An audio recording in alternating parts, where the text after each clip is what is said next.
ஞானானந்தமயம் தேவம் நிர்மலஸ்படிகாகிருதியும் ஆதாரம் சர்வ வித்யாநாமயகிரியம் பாஸ்மகே. நமஸ்காரம். அஸ்ட்ரோ டிவி நேயர்களுக்கு அஸ்ட்ரோ கேஎஸ் ஐயங்காரின் பணிவான நமஸ்காரங்கள்.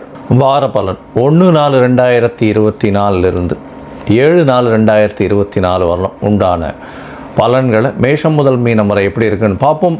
அதற்கு முன்னாடி இந்த வாரத்தில் 1/4/2024 ஏப்ரல் 1ஆம் தேதி அப்படின்னு சொல்லக்கூடியது ஃபினான்ஷியல் இயர் ஆரம்பம். எல்லா விதமான அக்கௌண்டிங் பர்பஸுக்கும் புது கணக்கு போடுறது எல்லாமே வருஷத்தின் முதல் நாளாக உலகம் மொத்தம் கொண்டாடக்கூடிய ஒரு விஷயம் அப்படின்றது ஏப்ரல் 1 நம்ம இந்தியாவிலையும் ஏப்ரல் 1 டு மார்ச் 31 ஒரு ஃபினான்ஷியல் இயர் அப்படின்னு மெயின்டைன் பண்ணுறோம்.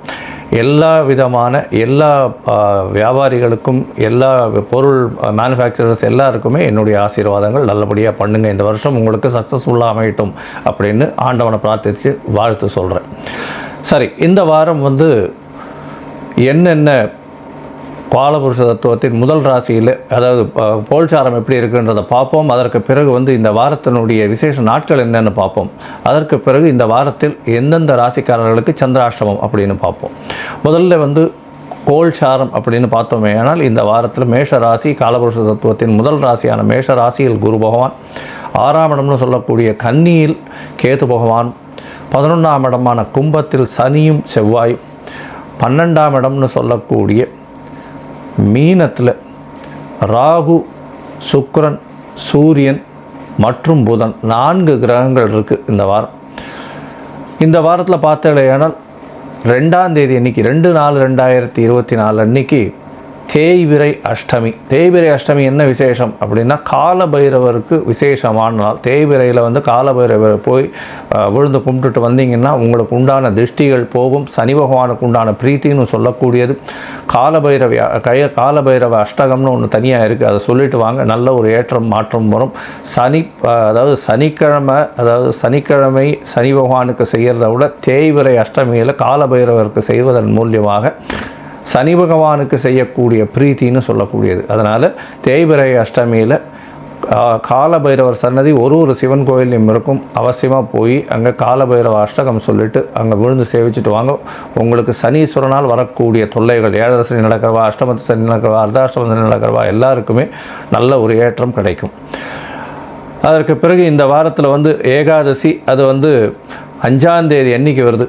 ஏகாதசி 5ஆம் தேதி அன்றைக்கி ஏகாதசி வைணவர்களுக்கு மிகவும் ஏற்றமான நாள். உபவாசம் இருக்கிறதும் கார்த்தாலிருந்து கண்டினியூஸாக இருந்து அடுத்த நாள் கார்த்தால் துவாதசி பாராயணம் பண்ணுறது ரொம்பவும் விசேஷம். உடல் நலம் கருதி சில பேர் பண்ண முடியாமல் இருக்கலாம், அதற்கு ஏற்றாற் போல் பண்ணிக்கிறது. 6ஆம் தேதி அன்றைக்கி 6/4/2024 அப்படின்னு பார்த்தாலேனால் அன்றைக்கி இந்த வாரத்தில் வரக்கூடிய பிரதோஷம், இந்த மாதத்தில் வரக்கூடிய சனி பிரதோஷம், அது ரொம்பவும் முக்கியம். அதாவது பிரதோஷம்ன்றது ஒரு மாதத்துக்கு, அதாவது ஒரு தேய்பிரையிலையும் வரும் வளர்பிரையிலையும் வரக்கூடிய 13ஆம் நாள் அது. அதனால் பிரதோஷ காலம் அப்படின்றது பார்த்தோம்னா சாயந்தரம் 5:45 6:15 மணி வரலாம். இந்த ஒரு அரை மணி நேரம் 3/4 மணி நேரத்தில் ஒரு பெரிய தீபாராதனை காட்டுவா சிவன் கோவில் எல்லாத்துலேயும். அந்த காலகட்டத்தில் வழிபடுறது பெரிய ஏற்றம். கார்த்தாலிருந்து உபவாசம் இருந்து, அதாவது பட்னியாக இருந்து சாயந்தரம் அதை பார்த்துட்டு பிரசாதம் வாங்கி சாப்பிட்டதுக்கு அப்புறம் தான் அந்த உபவாசத்தை முடிக்கணும். இது வழக்கம். இதன் மூலியமாக எல்லா விதமான செல்வங்களும் சேரக்கூடிய காலகட்டம். தேய்பிரையில் பண்ணக்கூடியது உங்களுக்கு உண்டான பிரச்சனைகள் அனைத்தும் செல்லக்கூடியதாக இருக்கும் அப்படின்றத சொல்கிறேன். இந்த வாரத்தில் பார்த்தாலேயானால் எந்தெந்த ராசிக்காரர்களுக்கு சந்திராஷ்டமம்னா ரிஷபம், மிதுனம், கடகம், சிம்மம், இந்த 4 ராசிக்காரர்களுக்கு சந்திராஷ்டமம் வருது. சந்திராஷ்டமம்னா உங்களுடைய ராசிக்கு 8ஆம் இடத்துல சந்திர பகவான் மறையக்கூடிய காலத்தை சந்திராஷ்டமம்னு சொல்கிறோம். மதிகாரகன் மறைந்திருக்கக்கூடிய காலகட்டத்தில் எந்த ஒரு விஷயத்தை எடுத்து செய்யும் பொழுதும் தவறான முடிவுகள் ஏற்படக்கூடிய வாய்ப்புகள் மிக அதிகம். அதனால் வெளியூர் வெளிமாநிலம் செல்வது, புதிய முடிவுகள் எடுக்கிறது, இது எல்லாத்தையும் தள்ளி போடுறது ரொம்பவும் நல்லது. ஒருவேளை நீங்கள் செய்ய வேண்டிய கட்டாயத்தில் இருந்தீங்கன்னா சந்திர பகவானுக்கு உண்டான எளிய பரிகாரம்னு சொல்லக்கூடிய அகத்திக்கீரை கொண்டு போய் அருகில் இருக்கக்கூடிய கோசாலையில் கொடுத்துட்டு வர்றதன் மூலியமாக சந்திராஷ்டமத்தின் தாக்கத்தை குறைத்து கொள்ளலாம். அதன் மூலியமாக வரக்கூடிய பிரச்சனைகளும் வந்த பிரச்சனைகளும் நிச்சயமாக செல்லும் அப்படின்றத சொல்கிறேன்.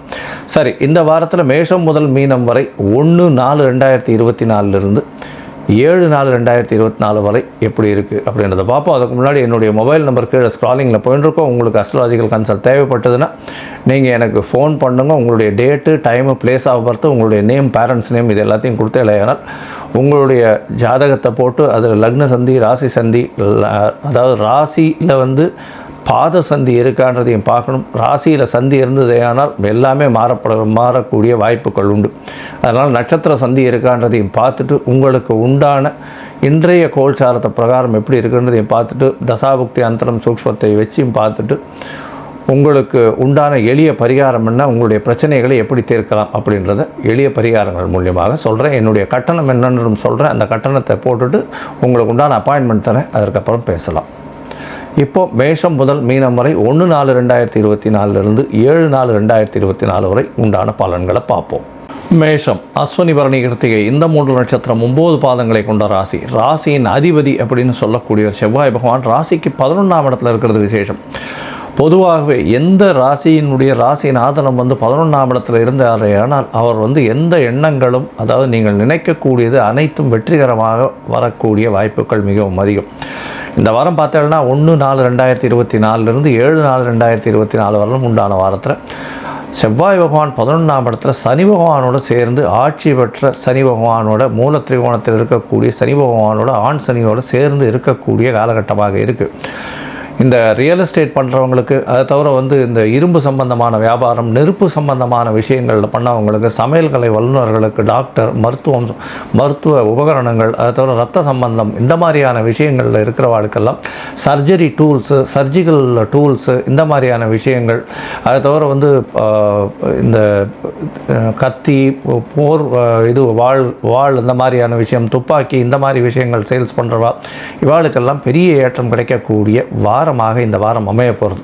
இந்த வாரத்தில் பார்த்தாலேயானால் உங்களுடைய ராசிக்கு 3/6 அதிபதினு சொல்லக்கூடிய புத பகவானும் 12ஆம் இடத்துல நீச்ச பங்கம் அடைகிறது பெரிய விசேஷம். முயற்சிகள் அனைத்தும் வெற்றி பெறும். புதிய வேலை மாற்றங்கள் இருக்கும். புதிய வேலையில் ஏற்றங்கள் இருக்கக்கூடிய காலகட்டமாக இருக்குது. 6ஆம் இடத்தில் இருக்கக்கூடிய கேது பகவான் மூலியமாக புதிய வேலை கிடைக்கக்கூடிய வாய்ப்புகள் மிகவும் அதிகம். அதாவது உங்களுடைய வேலையில் பெரிய ஏற்றம் இருக்கக்கூடிய காலகட்டமாக இருக்குது. வேலையில் ப்ரமோஷன் வரக்கூடிய வாய்ப்புகள் உண்டு.